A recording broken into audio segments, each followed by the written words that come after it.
प्यारे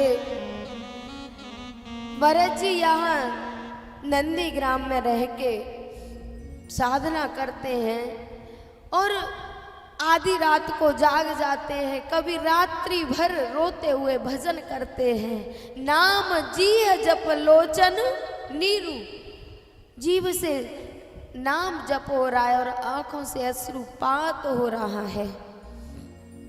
एक दिन कैकेयी ने विचार किया, सोचने लगी कि इस अयोध्या में कोई मेरी शकल देखना नहीं चाहता,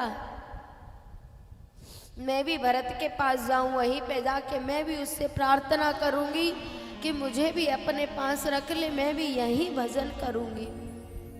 कैकेयी गई, जैसे आई भरत जी ने प्रणाम किया, महारानी को प्रणाम।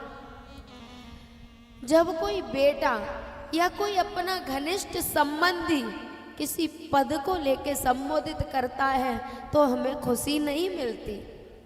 एक माँ का बेटा तो माँ कहता है ना, तभी खुशी मिलती है। जैसे ही कैकेयी से महारानी का तो कैकेयी को बड़ा बुरा लगा।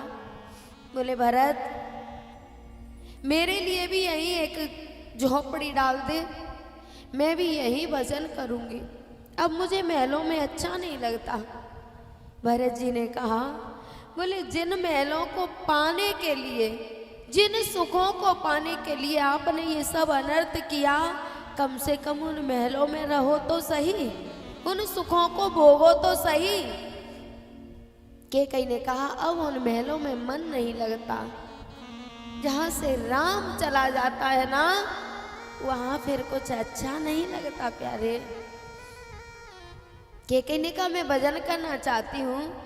भरत जी ने कहा, नहीं, आप तो उन्हीं महलों में रहो, उन्हीं सुखों को भोगो जिनके लिए आपने ये सब कुछ किया है, यहाँ तो मैं अकेला रह के ही साधना करूँगा। कैकेयी लौट गई और भरत जी कैकेयी के बाद जाने के बाद बहुत रोए। आखिर है तो बेटा, लेकिन कभी कभी हमारे संबंधों में गलत फहमी से बहुत बड़ी दूरियां हो जाती हैं। जैसी भरत जी को कैकेयी दिख रही है, कैकेयी वैसी है नहीं।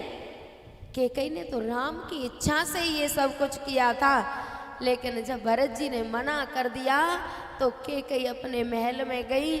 इधर भरत जी भी बहुत रोए और सोचने लगे कि तू है तो मेरी माँ, लेकिन तूने मुझे परमात्मा से दूर कर दिया है और उन संबंधों से मुझे कुछ लेना देना नहीं है जो मुझे मेरे परमात्मा से भी दूर कर दे। मैयाओ,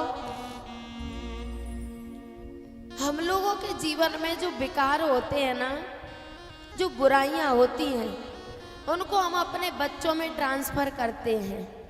कथा तो आपने सुनी है, गुरुदेव ने कई बार सुनाई है, वो दो भाइयों वाली।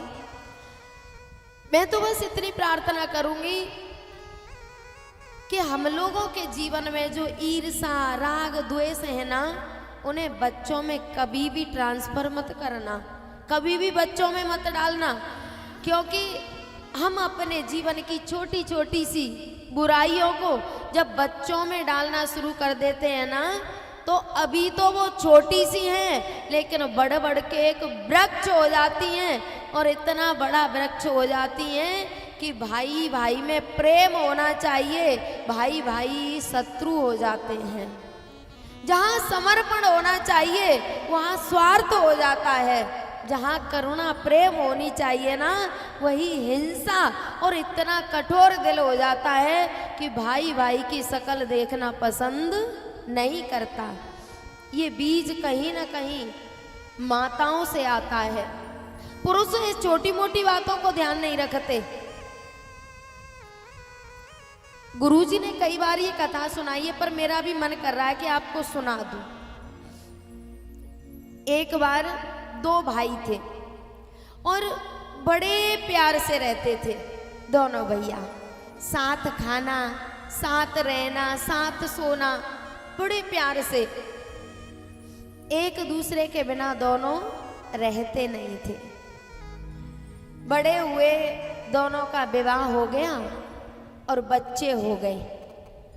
अब जैसे ही बच्चे हो गए तो जो माताएं थी ना, उनकी पत्नियां, पतियों पे तो उनका बस नहीं चला, कहती तो थी लेकिन उन भैयाओं में इतना प्रेम था कि इन दोनों पत्नियों के सामने नहीं मिलते, एकांत में जाके बैठते, बात करते।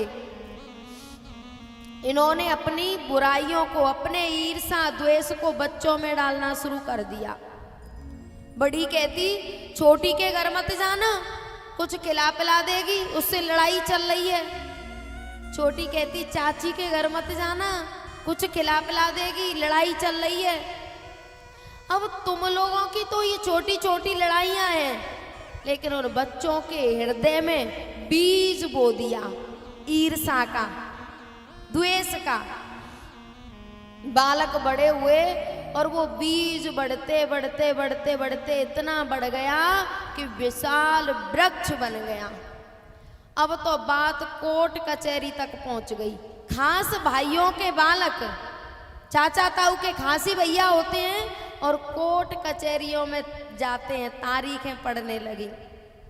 अब ये दोनों भैया बूढ़े हो गए, लेकिन प्रेम उतना ही था और संतान के सामने कुछ चलती नहीं थी। संतान के बस में हो गए, रहे न काऊ काम के सेत न कोऊ ले, बूढ़े बड़े हो गए। अब कुछ समय बीता और उन दो भाइयों में से एक भाई की मृत्यु हो गई, वो मर गया। अब जाने छोटा मरा था, शायद छोटा ही मरा था, तो जो बड़ा भैया था ना, वो चला, जैसे ही सुना कि भैया की मृत्यु हो गई, वो चला तो बालकों ने रोक लिया। पिताजी कहाँ जा रहे हो? बोले भैया तुम्हें पता नहीं मेरे भैया मर गया।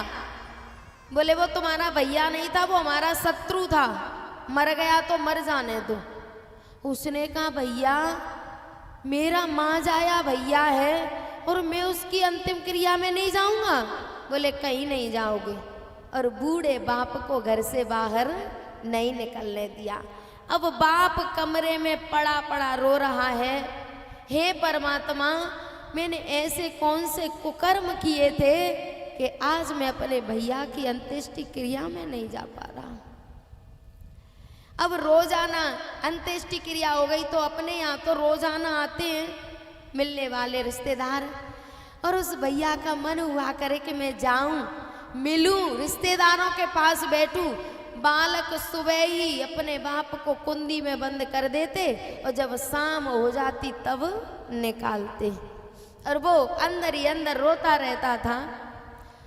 जिस दिन 13वीं होनी थी, 13 दिन बाद होती है ना 13वीं, तो वो दिन था, सब रिश्तेदार आ रहे, सब मिलने वाले आ रहे, और बड़े भैया को बालकों ने कुंडी में बंद कर दिया। बोले इसी में रहना, घर से बाहर मत जाना। वो पड़ा पड़ा सोच रहा है, हे परमात्मा मेरा भैया तो चला गया, उसका समय भी पूरा हो गया, 13 दिन हो गए, पर आज यदि मुझे मेरे भैया के भंडारे में से एक थोड़ा सा प्रसाद मिल जाए तो मुझे संतुष्टि हो जाए। जब रात हो गई ना, तो जो रिश्तेदार मिलने वाले थे वो तो प्रसाद पापा के चले गए, लेकिन जो काम वाले सबसे अंत में आते हैं ना भोजन करने, वो आए, और जहाँ उनके चप्पल जूते उतर रहे वहाँ ताऊ की जैसे ही कुंडी खुली, बालकों ने सोचा कि अब कहीं नहीं जाएंगे, अब तो रात हो गई और काम वाले भी भोजन कर रहे हैं। वो चुपचाप गया और काम वालों की चप्पल जूतों में बैठ गया और सोच रहा कि मुझे एक और मिल जाए, बस किसी को पता नहीं चल जाए। जब परोसने वाले आए तो एक परोसने वाले ने देखा, हे भगवान इन्होंने इतना बड़ा भंडारा किया है और इनका ताऊ काम वालों के चप्पल जूतों में बैठ के प्रसाद पाने बैठा है। वो बाल्टी तो उसने रख दी और सीधा गया। बोले धिक्कार है तुम लोगों के जीवन को, तुम्हारा ताऊ कहाँ बैठा है, जरा जाके तो देखो। वो दौड़ के आए और देखा ताऊ काम वालों के चप्पल जूतों में बैठा है। बड़े दुखी हुए, पैर पकड़ लिए, ताऊ क्षमा कर दो, हमसे गलती हो गई, हमने बहुत बड़ी गलती कर दी, हमें क्षमा कर दो। ताऊ ने कहा बेटा अब जो हुआ सो तो हुआ, पर अब मेरा भैया चला गया, ऐसे ही किसी दिन मैं भी चला जाऊंगा। अब तुम मेरी बात मान लो, अब तुम दोनों भैया, 4 तुम हो 5 वो हैं, 9 भैया एक हो जाओ तो मैं भी शांति से अपने प्राण त्याग पाऊंगा। नहीं मेरे अंदर भी एक पश्चाताप चला जाएगा कि मेरा भैया चला गया पर मैं अपने परिवार को एक नहीं कर पाया। उन्होंने कहा ठीक है ताऊ आप जैसे कहोगे। और वो बालक गए, ताऊ के बालकों के पैर पकड़े, क्षमा मांगी, कहा भैया क्षमा कर दो, हमसे बहुत बड़ी गलती हो गई। और तब उस ताऊ ने 9 बालकों को अपने गले से लगाया और बहुत रोया। बोले बेटा काश तुम मेरे भैया के सामने एक हो जाते तो मेरा भैया भी जहाँ भी होगा उसके अंदर एक इच्छा तो रह गई होगी कि हमारी संतान एक नहीं हो पाई, हमारी संतान में शत्रुओं जैसी फूट पड़ गई। तो मैया बीज कहाँ से पड़ा था?